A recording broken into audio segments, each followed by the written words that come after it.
Hello and welcome to CNC Tutorials. I'm Josh and I'm going to be walking you through the Shopbot CNC machine. In this video, I want to cover the parts, some functions, and some tips regarding this machine. So let's get started. Here you can see a front view of the machine. There are three axes that make up the Shopbot CNC machine: the X-axis, the Y-axis, and the Z-axis. You can also see the router that is used with the machine. The router speed is manually controlled, meaning a switch on top of the router controls the speed and must be set for each type of bit and material that you are going to be cutting with. There are also two sensors visible here that make up part of the sensor array on the Shopbot machine. There's the Z plate and the stop sensor. More info on both of these later. Below these, you can see the table. This is the surface that your material will be placed on top of for cutting. The table is comprised of a bottom layer of plywood and then two layers of MDF. This is all screwed together and then held under the brackets below.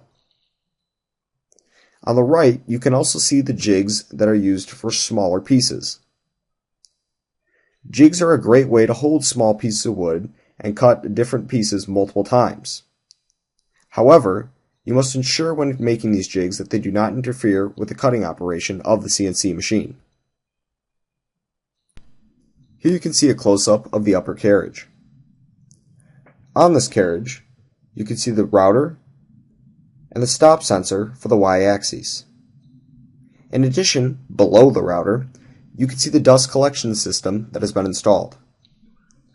There is a shroud around the router bit that keeps dust inside the dust collection system and prevents it from escaping. On the back of the dust collection system, you can see the tube that eventually leads to the vacuum. Here's a side view of the X-axis. Note on the bottom the stop sensor. There is only one stop sensor for the X-axis, so there will not be another one on the other side of the carriage. In addition, you can see one of the most important parts on the CNC machine: the stop button. This button should be carried with you at all times while the machine is running. If something goes awry or there is an emergency, you can press this button and the machine will completely stop its operations and turn off the router. In addition, you can also see the X-axis motor. There are two motors for the X-axis, so there will be one on the other side of the carriage. This is a close-up of the stop sensor on the X-axis. An important thing to note here is the red light on the stop sensor. If the sensor is triggered, which means it is hovering above one of the stop bolts, the light will turn off. Thus, it provides an easy way for you to tell if a sensor has been triggered and which sensor is triggered so you can correct it. Now we move on to the Z plate. Here's the setup for the Z plate. The clip goes on the bit on the router. The Z plate itself goes on top of whatever material you're going to be cutting, preferably on a flat area. The bit will then drop to the material, hit the Z plate, and then go back up. It'll do this again, making a total of 2 times. This way, you don't have to manually set where the Z point is on your material or the highest point on the material that you're going to be cutting. Here we can see the top part of the upper carriage. Note the on-off switch on the CNC machine. If the switch is in the off position, there is no way for the CNC machine to turn on the router. Thus, always ensure that the switch is in the on position before beginning a cut. Also note the speed controls on the router. This must be manually set before beginning a cut, depending on what material and what bit you are going to be using. There is also a handy label reminding you that this is the Z-axis that moves the router up and down.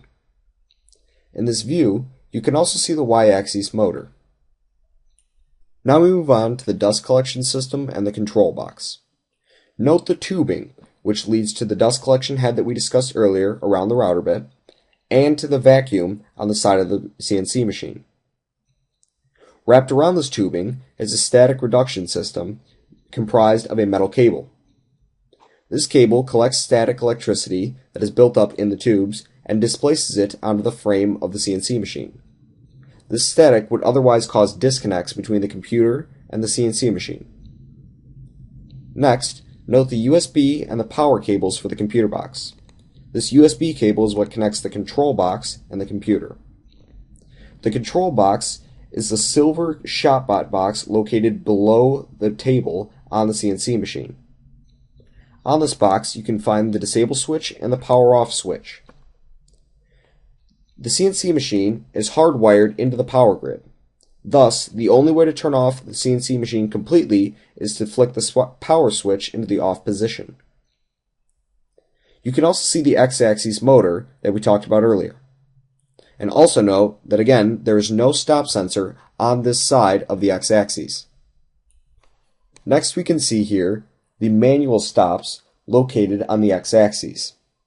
In addition to the software-based stops through stop sensors, there are manual stops located on all of the axes on all sides of the axes.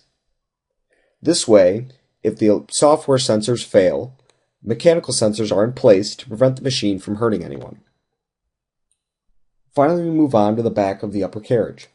Here you can see the vacuum tube, the connections for the dust collection system, and the black set of cables that make up the upper carriage connections.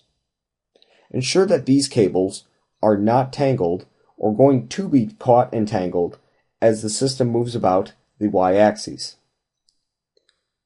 Well, that concludes the walkthrough of the Shopbot CNC machine. Thanks for watching.